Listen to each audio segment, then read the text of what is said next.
there's a leopard. Thamba. We've got Thamba. Yes. That's so cool. I'm so excited. So I haven't seen him the whole time I've been back at work. And there we go. We've managed to find him. And I said there might be a leopard behind the dam wall. I was convinced that we might find one in this heat, and here we go. How cool is that? So he's lying in a bit of a horrible spot. It's not great for viewing, but it's still a leopard in the shade, and it certainly makes my day when I find spots. And the other interesting thing is his belly is full. So he's got a nice big round tummy, which means that he's obviously had a meal at some point. So that's really cool. I'm glad we managed to come down to Chitwa. That was a good stroke of luck, wasn't it? Well done, Wiem, as well. Viem's looking out, and he heard the impala snort first before me. So there we go. It takes a bit of a team to be able to spot these things. How cool is that? I love finding leopards. It's the best thing in the world. Hello, boy. So, sorry, Megan, if you can just repeat that for me. My earpiece just pulled out. So, beard, you say bingo? Exactly. Bingo is the exact right word for this. This is so cool. I'm so glad we managed to find him. And luckily, he's also lying in, I mean, it's not the greatest place for sure, and we could have better areas, but he's lying in a place that at least we can find him and we can see him. And hopefully at some point on the afternoon, we'll spend some time here. There's lots of impalas, lots of waterbuck, lots going on. We can spend a bit of time, and we can eventually then try and kind of see him maybe coming out. I'm hoping he's going to head towards the dam wall a little bit later, because that'll be absolutely beautiful if he does. But I'm super happy to see him. He's getting big as well. He's looking quite bulky. I suppose he's got a full tummy, so that's why, but it looks like him. I'm so excited that it's definitely not Hasana, I know that, but it does look like our boy Thamba. So this is where he's obviously been hanging about, is in this particular section. Hopefully he turns so I can just double check. Like I say, I might just be jumping the gun slightly, but it looks like him. Big enough paws, that's for sure. But isn't that beautiful? Now I wonder where the meal's been that they've been feeding on, because he's definitely got a meal somewhere, because that belly is massive. So he's fed somewhere, maybe even in this particular section, and so it might be a carcass hidden in this drainage. We once saw Hasana here playing with the scrub hare. It's exactly the same place where we had Hasana. And so maybe, just maybe, he's got a kill also hidden in this deep gully. It's a great place for a leopard to hide a carcass and to hide a meal. And so that could be where he is, sort of hiding it in somewhere in this little thicket. And he might have just gone for water and now has come in. And the reason why these impalas saw him is not because of actually him being out and invisible, is that they've got a lot of height. So a number of the impalas are standing on top of the dam wall, and that means they can actually see into this drainage and down, and that's why they were managing to spot him. But now they're not so sure. They can't really see him, so he's actually in a good place for hunting a little bit later. If some of the impalas stream past here again, maybe, just maybe, he might get lucky and hunt again. Although with the belly like that, I'm not sure there's going to be too much hunting going on by our young lad at all.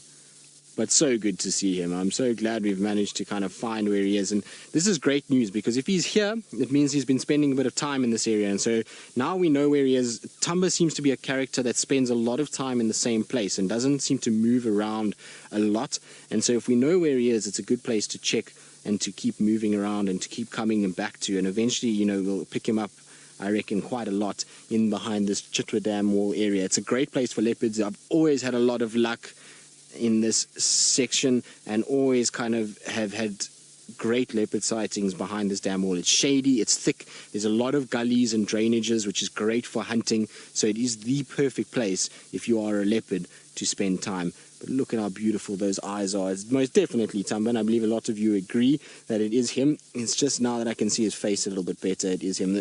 When I first spotted him, he just glanced over at us, and those eyes just looked like him, and so that's why I got a bit excited by all of it. So I didn't actually make sure. Kerry, you're asking, you wonder if he'll hunt tonight if he's that full. Well, Thamba is an interesting character, is that he always seems to be up to something. And so even with a full belly, I'd imagine he's going to be quite explorative and try and kind of move around, exploratory, should I say. I don't know where that other word came from. But he might move around, and if he gets an opportunity like impalas coming towards him, he'll most certainly take it. He's an opportunistic animal. He's a young male. He's finding his feet. And so any chance to hunt, he will take. Even if he's full like this, it's also just the curiosity and the youthful exuberance exuberance in him that will make him kind of go after certain animals, even with a full tummy like that. So I don't know if he will be too full of hunting, but he'll definitely want probably water. You can see he's panting quite heavily. It's a hot afternoon. So regardless of what happens, I'm pretty sure he's going to move at some point and either go and drink maybe towards the dam, which would be ideal, or he might go behind us here in this drainage section. There's a beautiful little water point inside there that's very reclusive and very kind of hidden, and it's a great place for a leopard to go and have a spot of water. So he might head in those directions. We'll just have to see. But what I think I'm going to do is just quickly reposition us, because Viem's got not much to work with the back of his head. And if I reverse back, I remember being here with Sebastian, and we actually found a way to view Hosana in a similar place when we just reversed a little bit and went into this clearing here. So Wiem, you're going to have to tell me if you can see. You won't see much just yet, but hold on. So it just goes to show you this deep gully. I mean, if from where I am right now, which is pretty much on top of Thamba at the moment, I can't see him at all. I don't have any view of him. I can't see any sort of sign of him. He's right below us, but it is why he likes to spend time in a place like this. Hello, boy. Look at those big eyes just looking up at us. How's that, Wiem? Can you see him? Yeah, is that better? It's a weird view to be looking down on a leopard. It's not very often that you look down as steep as this onto a leopard itself, but he has the most beautiful eyes. Hello. What you been up to? Where have you been? Far too long that we haven't seen him. Oh, he's a beautiful cat though. He is going to be a seriously stunning individual when he's older in life. He really is got one of the most captivating markings on a leopard. They're dark and black and rich around his face. Those light greenish eyes. You can see his ears are still in perfect condition. And he's got his mom's coat. He's got that darker kind of orangey gold coat. Much darker than what we see from Hosana. So he's a really good looking individual, and one that I'm sure is going to captivate many in his life. Now, I'm going to sit and spend my afternoon with Thamba, because this was our kind of goal, was to try and find a leopard this afternoon, and I found my favorite individual, so I'm going to spend as long as I can with him, and hopefully we'll have an epic afternoon and he'll move around. But while we do that, Jamie, well, he is indeed, he's probably, well, for me, I suppose, one of the most beautiful leopards that I've also spent time around. He's a really good looking fella, but you can also see he's a rather hot and tired fella too, so he's having a bit of a snooze now.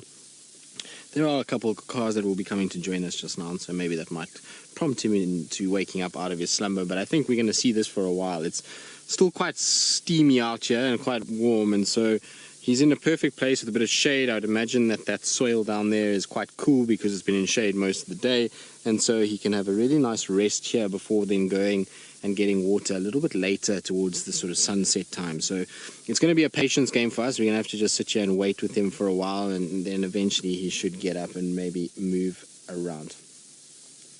Riti, no, I don't think Thamba is marking territory just yet. I mean, if we're not seeing it from Hosana, and we certainly, I don't think we'll be seeing it from Thamba for quite some time. Remember that he is 6 months younger than Hosana, and at the moment, you know, Tingana is being quite polite to the two boys, and he's allowing them both to spend time here, even though they are no longer with their mothers. And so marking territory is a surefire way to get yourself booted away from the area and get yourself a bit of a hiding from dad. And so it's better just to stay nice and chilled and relaxed and under the radar, bulk up, get bigger, and then only start trying to compete a little bit later in life. And so for a while he's going to be, I think, still not scent marking. He'll only probably do it much later in life. The interesting thing though, as well, we talk about scent marking and young males and kind of competition and how that all works. I believe Quarantine and Tingana are having a big spat as we speak, not too far from us. They're in Koro at the moment, and Tingana had a kill there, and Quarantine sounds like is trying to steal it from Tingana, which is a turn up for the books, and it's going to be interesting to see how that plays out and who then gets pushed where, because at the end of the day, Quarantine is also bulked up a lot. He's quite a big guy, and he's at the end of the day finding Tingana in his territory. That's an area that Quarantine actively is patrolling, and so I'm going to be very interested to see how this plays out during the course of the afternoon. It's obviously blow-by-blow updates on the radio, so I'll be able to kind of keep us up to date as we go through the drive. But for the meantime, we're going to concentrate on Thamba. You can see he's pretty much straight below us, and yet he's still completely comfortable. You would think that a leopard would be a little bit more nervy of this big vehicle and voices straight above him, but you can see he is not at all worried by us. He's having a really good nap. Every now and then his eye opens. There's a little robber fly that is flying around there, and so he's having a thing where he kind of wakes up as the robber fly kind of comes through. Now, Paula, in terms of leopards sharing territory, no, not really. So you'll have a situation where you'll have overlapping territories to a degree in terms of the females. Sometimes they'll kind of overlap a little bit. If we look at a case in point is somebody like Thandi and Kuchava, or Thandi and Shadow, they busy overlapping a little bit. We're seeing Shadow and Thandi in the same places, and the same thing with Kuchava and Thandi, they're overlapping around Chitwa and Torchwood area. But at the end of the day, not really. They don't really want to overlap with anybody else. They want to share a territory. And in males, under no circumstance do they want to share with other males, because any other male is mating competition. It is dangerous for their offspring, and at the end of the day is also utilizing their food and water. And so males tend to be a lot more upset about another male being in their territory than females. Females tend to overlap a little bit more than what we see with the males. Although in saying that, this northern Sabi Sands area, and in fact the Sabi Sands in general, is a really interesting dynamic on leopard, because the density is so high. It means that you've got a situation where a number of males are overlapping with one another. They are finding a lot of competition in the area, and ultimately they're trying to extend their territories as much as possible, but still bumping into each other. So if you think about just this northern sector, just male leopards in a sort of 10,000 hectare block, which is 20,000 acres, it's very small. If you think that the leopards in the Kalahari area, some of those leopards will have almost 200,000 acres as a territory, a single male leopard. Now, you come into this area, and in that 10,000 hectares or 20,000 acres, you have Thamba, Hosana, Djuma, this unknown male in Buffel's Hook. You've got Mvula, Tingana, Quarantine, Anderson, and so there is a lot of young males that are around, or males in general around. There's also Shavambalan on the outskirts, if you think about that too. So there's a number of youngsters and older leopards, and they're all sharing a very small area. So you're having a situation where it's quite tough for these guys, and it's going to be interesting to see how the dynamics play out.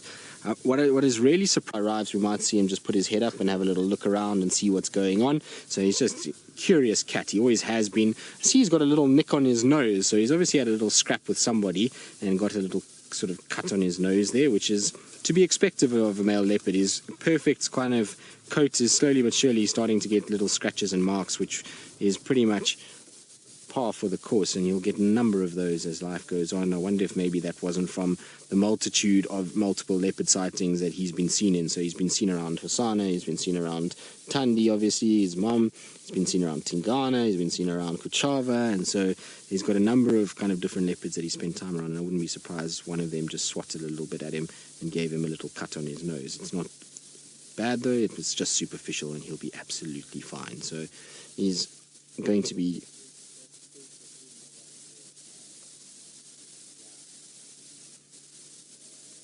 but look at those eyes. Isn't he beautiful? And you can see he's just watching the new people that arrived. Of course, he's got to inspect everybody and make sure that he analyzes everyone so that they're not in any way a problem.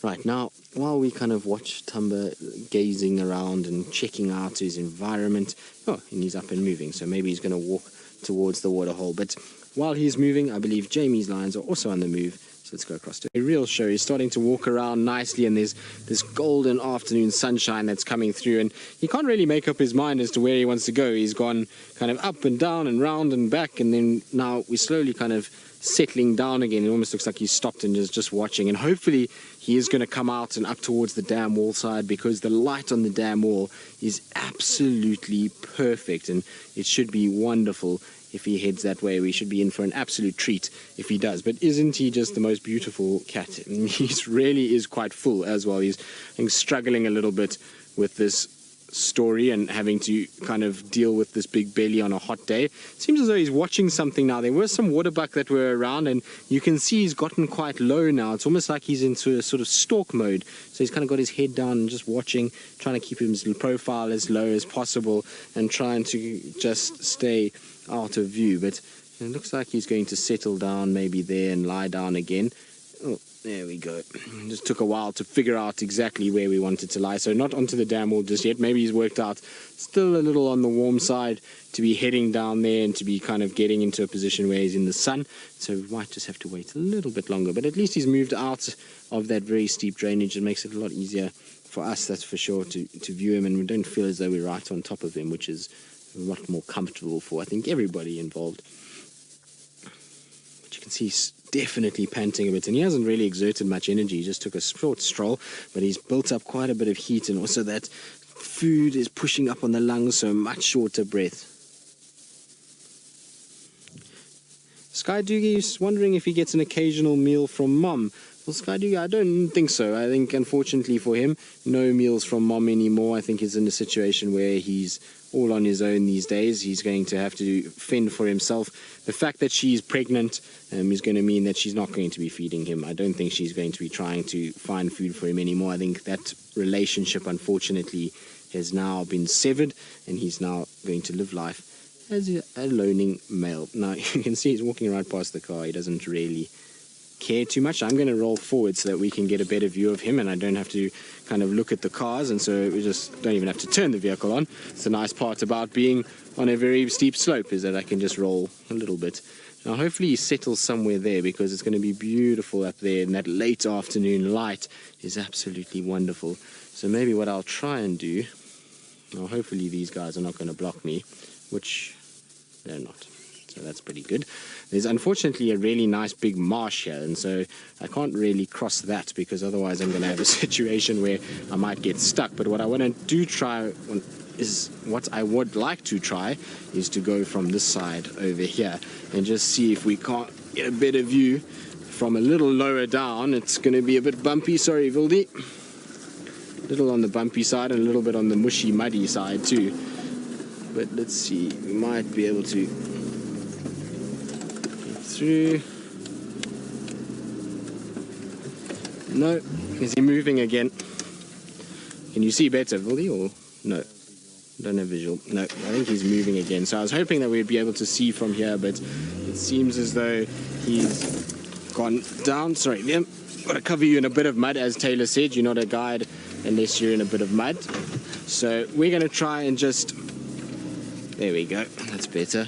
There his head is, and so if I just go up here, we should get a better view. And so while I reposition myself and while I work out how I'm going to go and do all of this, I believe Taylor McCurdy has also got an incredibly beautiful view of the afternoon sunset, and so hopefully it will be very pretty.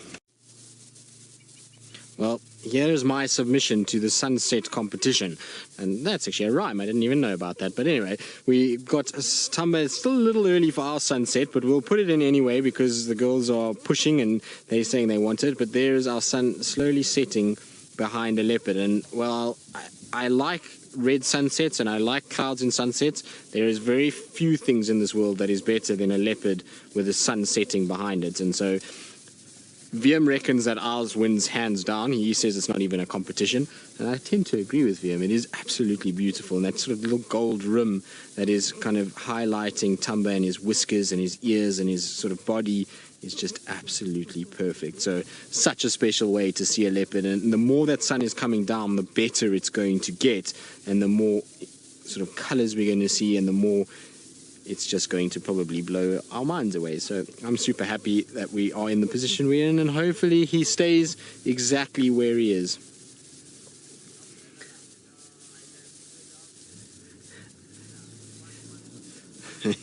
So Lily, who's 3 years old, hello Lily, and I hope you're having a wonderful day. And you say, oh, hello Thamba. So you are obviously familiar with our leopards, and do you think, Lily, I want to ask you actually, we're going to get your expert opinion, and I want to know what you think about Thamba. If you give me one word to describe Thamba, everybody else can compete and partake in our little one-word tweet for Thamba, but I want to know, Lily, what you think about Thamba. Do you think he's pretty? Do you like him?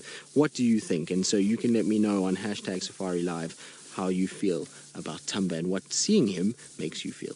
Okay, so that's what I want to see. But he is a beautiful cat, and I'm super happy that we get to spend time with him. He's just the most wonderful individual. He's become so much more relaxed. I remember when he was a cub, he was a nightmare to keep up with. He used to run around all over the place. Now, look at that. He's posing in the golden sunshine, and it doesn't really get much better than that. If you think about seeing leopards and seeing cats in general, big cats out in Africa, being eye level with the sun setting behind is one of those things that I think everybody has on their bucket list. Well, everybody that's watching this show more than likely has on their bucket list at some point. So we're being absolutely spoiled by Thamba, and those eyes as well. He's just got the most magnificent eyes. And, you know, after seeing Mvula the other day, they're so similar in terms of their eyes and their looks. And he's got the same kind of shape head as Mvula, big ears, and those lighter kind of eyes. Mvula's are a lot more blue tinged than what Thamba's are. Thamba's take on them a lot more green, but still very similar in the way that they look. But isn't that just so beautiful? He's watching a few waterbuck. That's what he's busy staring at over on the top of the dam wall towards the lodge. There's also our Egyptian goose that is flying around, and so I think he's just loving the fact that he can sit right out in the open. There's a bit of a breeze blowing. You can see the grass just moving slightly, and there's shade as well. So it's just a perfect place for a young leopard to spend time. Well, I think so anyway. He's absolutely wonderful.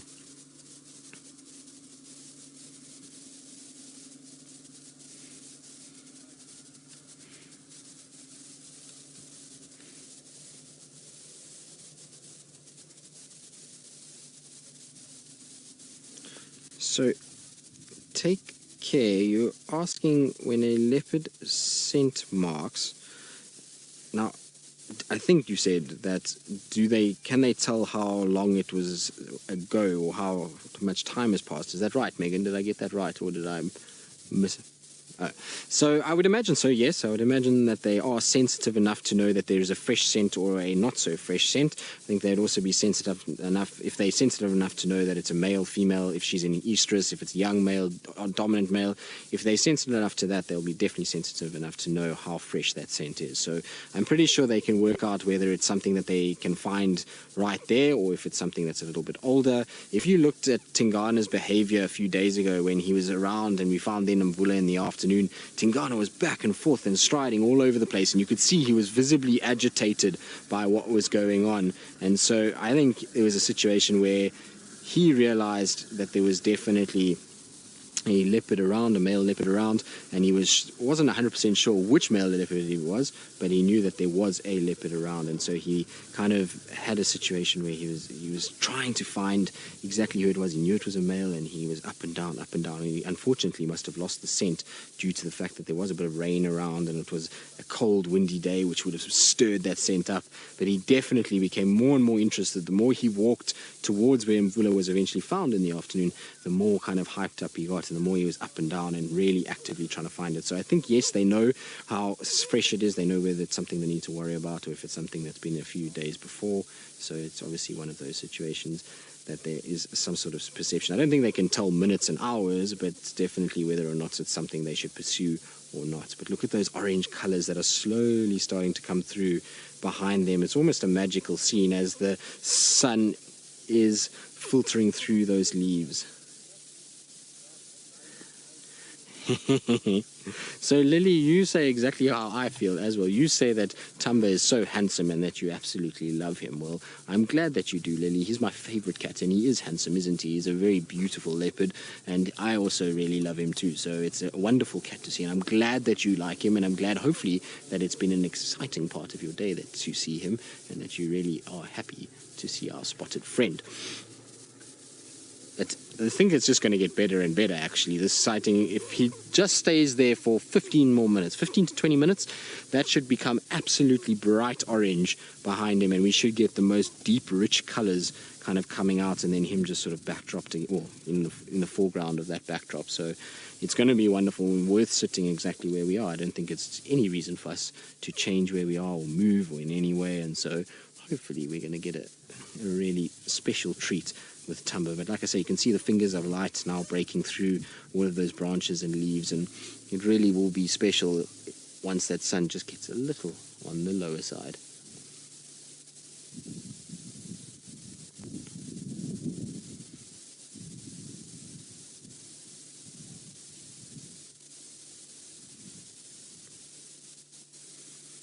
Mrs. Zero, you're asking why is a leopard not evolved into a family unit or a pride or a herd? Would that not stand better chance for them to survive? Well, if you think that leopards are probably the most prolific of big cats currently, and they're surviving in more areas than any other of the big cats, they are occurring in mountains, riverbeds, savannas, near coastlines, in any sort of type of terrain you can think of is a leopard. And so they are incredibly successful as it is. And also there has to be different sort of parts of the ecosystem. You can't have everybody being in a pride, everybody being together, because ultimately it would make life very difficult. They'd also have to probably be the size of lions to be able to pull down enough food for everybody and to have that physicality. The way that they are is perfectly evolved to survive the way that they need to be. So they're silent predators, they're on their own. If there was more of them, there's more risk that they're going to flush things in thickets, and so being on their own is far better. They also camouflage incredibly well, and so the spotted pattern and kind of the way that they are helps with that. And so to be sort of by themselves just works much better in the environments that they like to thrive in. And if we had a situation where we put them in prides, you probably find they wouldn't be as successful. They would require different ecosystems. They would then fill a niche that is filled already by coalitions of cheetah or prides of lions, and it would make it a lot harder for them to really move around. They would be in direct competition with a cat that's much bigger, whereas now they've got their own little niche and their own way of doing things, and they are incredibly successful at it. So being on their own actually works for these guys far better than being in groups and together with others. So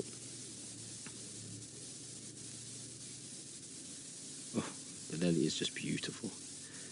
The only thing that would have made this better is had there been absolutely no grass and no stump on the bottom left to hide his paw. But other than that, it really is the best sighting that we could have asked for from Thamba. I mean, he could have gone onto the dam wall itself and we could have had the orange light, but I think it's just wonderful the way he is. And I'm certainly happy that he went and laid there and didn't stay where he was just now, which was a lot thicker and denser. But he is grooming himself, which typically means that he's probably not going to be there for much longer. I would imagine that he's probably going to move a little bit at some stage, and so we'll probably see him. If he starts to yawn, then we'll know for sure that he is going to come down and start heading somewhere else. And what I'm hoping is he's going to cross, there's a little gully in front of him, and then it comes down onto a shelf and into an area that's a lot more open. And if he comes into that area, then we are absolutely smiling, and he'll be absolutely perfectly placed for our sunset and for us in general, because he'll be right out in the open. You can see the shelf is a lot more open than where he's lying at the moment.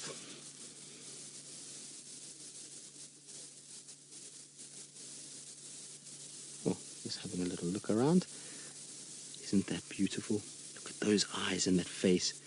And his nose, you can see, is still very pink. It is darkened a little bit over the last few months, but it is still very pink in comparison to some of the other leopards we see out of here. And a lot of you would want to carry on your safari, Taylor, but I'm sure that must have made Taylor giggle quite a bit. Thamba is still sitting in the same place. He's keeping his pose for our sunset. What I might do, VM, is just go back slightly for you, although I see this spike thorn is getting in the way on the right-hand side, just to line up the sun with his face. But that's the spike thorn, the green plant on the right, that VM's showing you. And so it's a little bit in the way if I go back for VM, so I actually might just stay where I am. The funny thing is that little spike thorn is going to block our perfect sunset, because if I go back just a little bit, then the sun will set right behind his head. So he's not looking the most elegant that he's ever looked, with his tongue out the way he is. And I wonder why cats do this. They do it regularly. We saw Asana doing it the other day when he was quite hot, and his tongue hanging out like that as he panted away. And I know the theory behind it and why, but it just seems completely ridiculous when they've got their tongues hanging out. They almost look a little simple when they do that. And you can see there's a little fly on his nose as well, which I'm sure will irritate him a little bit. You might find him just shake his head a little bit to get rid of that fly at some point. But put your tongue away. You don't look the smartest when you have your tongue out. Cats will be cats though, and you see it in domestic cats as well. They also do the same thing when they're sleeping. Now, I don't know how much longer he's going to be awake for. He's starting to really kind of bob his head and get to that tired kind of phase where he might just flop down. But there's our sunset is starting to get just better and better. Oh, and the yawn at sunset. Oh, I was just hoping he was going to throw his head back a little bit further. Maybe he will. Maybe he's going to do it for us. But I definitely think our submission for sunset is as good as any submission could possibly be. I don't really know how much better to make a sunset than what we've got right there. Like I said, there might have been one or two little things, but it is as spectacular as possible. Now, Megan, who's got the best attitude, votes Team Thamba, and so we'll go with Megan as well. I'm a Team Thamba man as well. We know Wiem is too, and he's busy watching a waterbuck that's actually crossing the dam wall at the moment. So there's a waterbuck that is walking slowly across the dam wall, and that's why Thamba is looking so intently as the waterbuck comes across from Chitwa Lodge. There it is. So that is directly across from where Thamba is, and that waterbuck probably has no idea that Thamba is even here. He's got a very good idea that the waterbuck is there because it's right out in the open, and if he sees a baby waterbuck in amongst that, you might find that his reaction will be slightly different. But there we go. Look how he's watching. There's a lot more intent in his eyes now than what he was showing 2 seconds ago with a tongue out and eyes closed. He looks a lot more focused and a lot more like a leopard and less like a dopey character. Oh, but that is just absolutely perfect. Look at the light behind him. It's gold, gold, gold.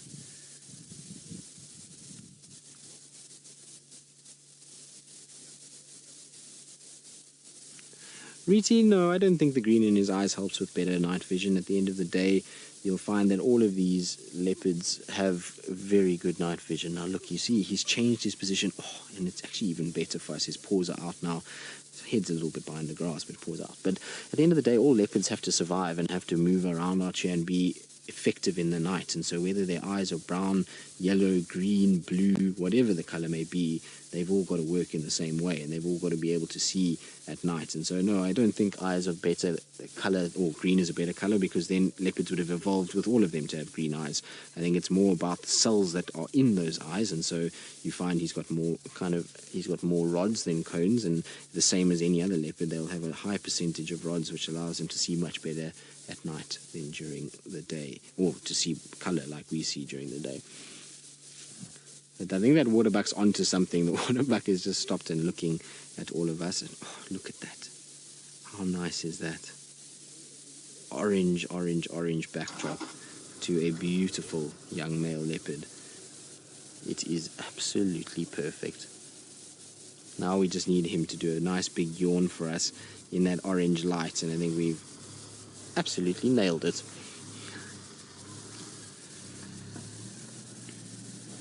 The thing is with that waterbuck is far too big for him, so there's no ways that he can really go after that waterbuck. I mean, even though he's a developing young man and he's getting much bigger and much stronger and more powerful.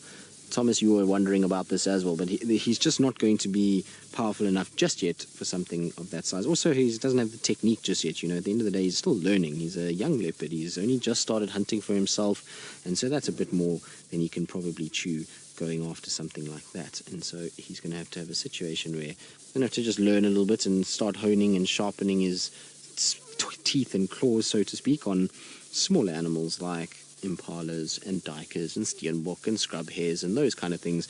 And eventually, in time, he can then graduate to waterbuck, and he can be like his dad, who is an effective waterbuck hunter. I've seen Tingana and Mbula, actually, depending on which one it is. It could be any of them, or Quarantine even could be his dad. I doubt it, but it's possible. And you might find a situation that any one of those would go after waterbuck. Well, I've seen all of them go after waterbuck before, and so, at the end of the day, he will go after those things later in life, but it's probably a little on the big side for him at this stage of the game. Oof, look at that. Look at that. See how he's watching the waterbuck? He's watching the waterbuck run away now because there's a vehicle crossing the dam wall, and so the waterbuck is trotting back towards the lodge itself, and that's why he's watching with eyes so intently.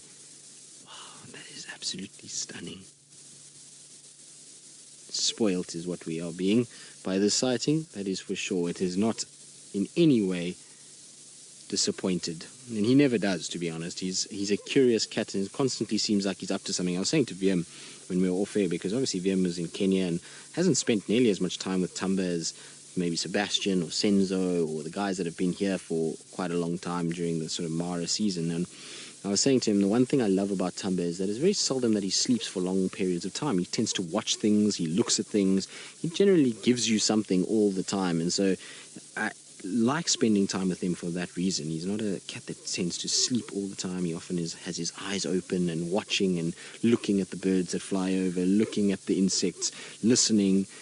He likes to take in his environment. He's often actually quite even interactive with us. He often stares at us, as like when we found him, he was looking up at us with these big eyes, just kind of watching and taking it easy and really looking. So he's a great cat to spend a lot of time with, and I really enjoy every sighting I have with him, not only because he's a spectacular looking individual, but because he does have a bit of character to him, and he tends to always be up to something. And Hosanna is also very similar in that regard.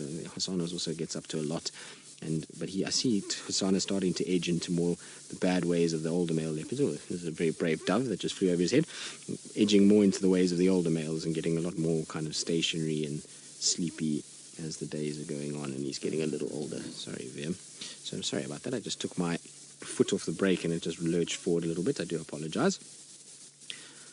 Look at that.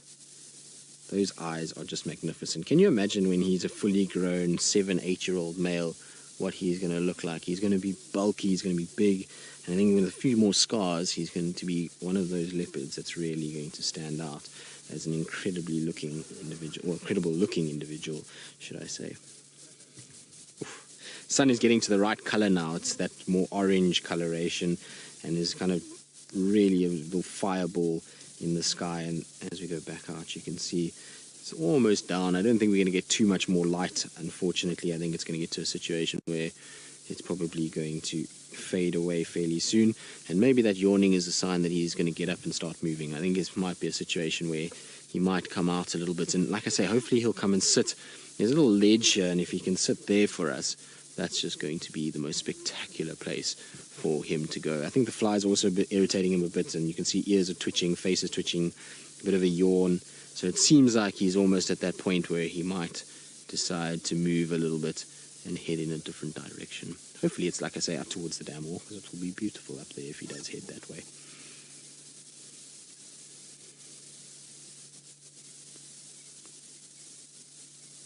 What are you biting?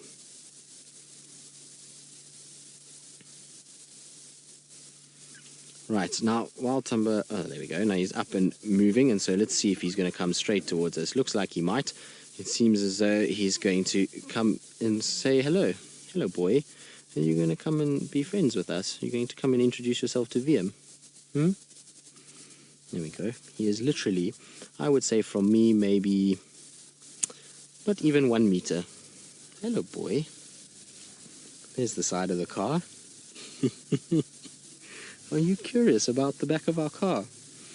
How cool is that? So epic. Every time I see a leopard that close, it just gets better. And you can see he's now going to sit right next to the car. Is that where you've decided you want to be? Hey, young man? Okay. You're welcome to be wherever you want. I think he might drink, so I'm just going to go forward. Sorry, Wiem. Let's just go forward here quickly. Sorry. I'm just going to try and get into a situation where we can get ourselves into a little bit of a better spot for him to drink, because he's in a little kind of thicket there. It's not a great place. I don't think there's much water for him, so he's looking and trying to kind of scan around. But there we go. How's that? That's pretty special. We kind of eye level with him as he's looking for water and trying to find a spot just to drink out of. That's absolutely perfect. How cool is that? That is so epic. So we chose a good spot to kind of position ourselves, I think. He's just kind of settling. But the problem is there's not much water there, unfortunately, so it's not the best place for him to drink. He needs to find maybe a little bit of a better spot, and then he'll be able to drink a lot better than that.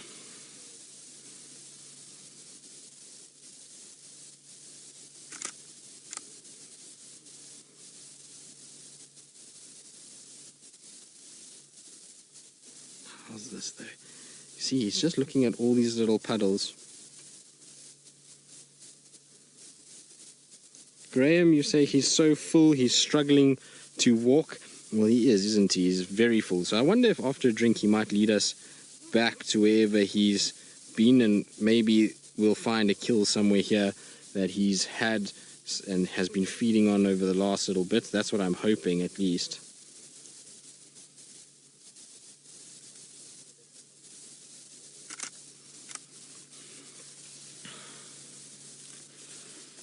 there. I think he's found himself a little bit of water now to drink.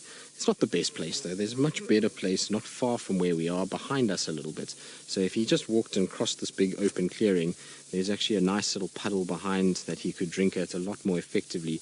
The thing is that this water is probably very nice. It's seeping from the dam. This is seepage that's coming through the dam wall and out the back, and so the water is probably very clean from going through all of this sand and soil and substrate, and that means that it probably tastes a lot better than anything else. And we've seen things like twin dams at the moment, doesn't look great, and so these are probably a lot better places for him to try and drink from.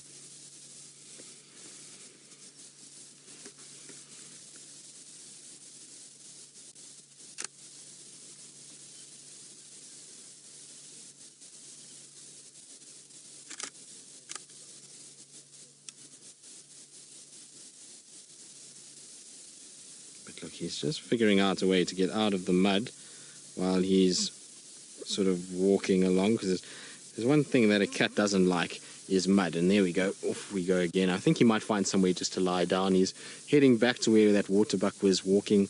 There he goes across a little eroded section, so behind the dam wall and in front of the car. And isn't that cool? It's just so epic. He's such a champion cat.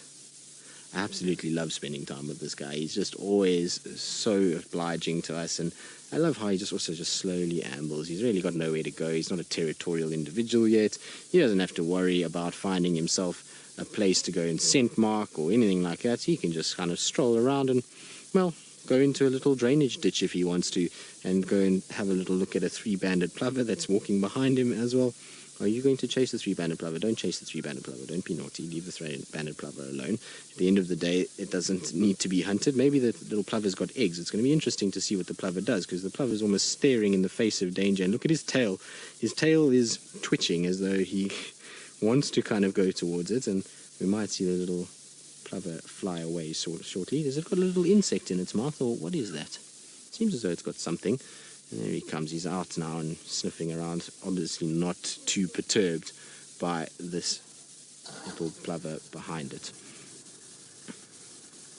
Wonder if he's smelling Hosanna or maybe another leopard around here. At the end of the day, there's some very kind of pungent scents maybe left behind by them. Hosanna's been spending lots of time here, and so maybe that's who he's picking up the scent.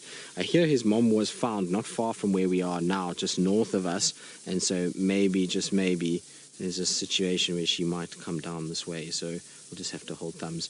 But while we sit with Thamba, I believe Jamie is negotiating the Masai Mara darkness with her spotlight, and I wonder what little creatures are in store for her tonight as she waves about her spotlight for eyes. Well, he is moving, but before we do anything, earlier I showed you a very brave three-banded plover, and I've just found its nest with its eggs. So there the eggs are, just in this clump over here, very well camouflaged, and you can see them just there. So, no, to your left, Vim, there we go, in there. So you see two little round eggs, there they are.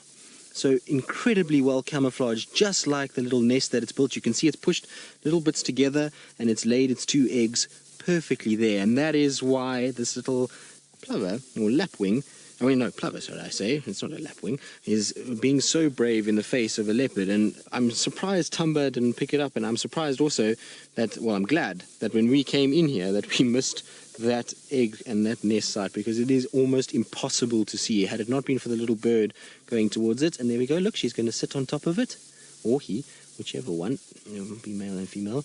And there we go, it's just going to get everything sorted out, make sure all the eggs are together. How cool is this? That is so special. We'll have to keep monitoring this little nest and check it day to day until we see the little lapwing chicks. It's going to be super cool to see this. This is honestly the first three-banded plover nest that I've seen. I don't know why I keep calling it a lapwing. I think it's just the plover lapwing name is getting into my brain a little bit, but it is a three-banded plover, not a lapwing. Please don't quote me on these things. I don't know why I'm saying them, but that is just so cool. And there we go, it's sitting on it and just kind of getting into the right place, just turning the eggs a little bit, making sure it warms them properly. Tony, you say you can't believe how nice that camouflage is for the eggs. Isn't it amazing? Isn't nature incredible? The way that this little bird knows what its eggs are going to look like and how to camouflage them and make sure that they are in a nest that is made up of a similar material to the color of her eggs is absolutely fascinating and completely amazing. I cannot believe actually how well she's managed to bring those sticks together. And if you look at the area around her, it looks like just little bits of driftwood. It doesn't look as though there's anything major here. It just looks like water has washed that all together. But that has most definitely been built. She has taken sticks and precariously placed them and put them in the right places in order to construct this beautiful little nest that is on the ground and to make it blend in as much as possible. That's the idea. She's trying to make it blend so that if a predator comes along, something like a mongoose, a monitor lizard, because remember she's going to have lots of those near water, she has a situation where she needs to walk away and move and nothing's going to be able to see it. So she has to construct something that looks just like the rest of the environment, and she's done an absolutely beautiful job and has made the most perfect little nest. So cool. Look at that camouflage. Mac, you're saying does she have hiccups? No, I think she's being as brave can be. I think she knows there's these big hulking vehicles, there's a leopard around, and so she's trying to protect her eggs, and she's trying to kind of display them in the hope that the attention will be drawn to her, and then if she can get up off the eggs, she can move off and be able to take our attention with it, and we go with her. So that's what she's trying to do, or he, like I said, it's difficult to say whether it's a male or female. They are identical at the end of the day, but I would imagine it's a female, and that's what, so the head bobbing is just to be able to kind of draw attention. And I'm really surprised that it's come and lay on its eggs when we're so close. I mean, there's two vehicles around this nest, and she's in no way bothered by us at all. I suppose it's getting to that time of the night where she has to start trying to protect them and warm them and make sure that she keeps them, sort of nice and warm and an optimal temperature, that the sun has gone down now. So that's maybe why she's fighting fear in order to sit on them. Now, Kaylin, you're asking what are the advantages to nesting on the ground? Well, some birds are just not built to be in trees. They're not designed. This is a bird that spends all its life wading through the shallows of water, and so it doesn't have a foot structure in order to perch on a tree, and therefore building a nest in a tree is going to be pretty difficult because it's not going to be able to really grip to be able to build very well. So it's a water bird. It's designed to be near water, and generally near water means not too much cover, and so they have to work on other ways to be able to be successful, and so they build nests like this that are all camouflaged. Now, the advantage of doing that, it's interesting. I don't know if there is many advantages to being on the ground. At the end of the day, she's got a lot more problems than a bird that nests in a tree. She's got to deal with not only all kinds of predators, but vehicles like us driving around. And I mean, you would never know. If this bird was not sitting right there, you would have no idea that there are eggs there, firstly. Secondly, that the situation that, she's got to deal with elephants and waterbuck and impalas and all these other animals that walk around here that might squash the eggs in some way.